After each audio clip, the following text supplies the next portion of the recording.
দু একটা কথা বলছি। মেলা মানে আনন্দ অনুভব করা। আমাদের বিশ্রামগঞ্জ যে মেলা, সেটা জাতীয় উপজাতির মেলা।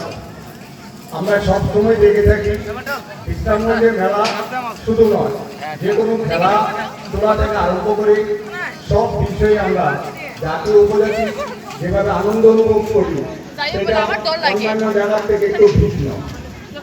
আমাদের একটাই লক্ষ্য থাকে, আমরা সবাইকে নিয়ে কাজ করব এবং সবাইকে নিয়ে আমরা ত্রিপুরার যে কৃষ্টি সংস্কৃতি আছে সবগুলোকে এগিয়ে নিয়ে যাব।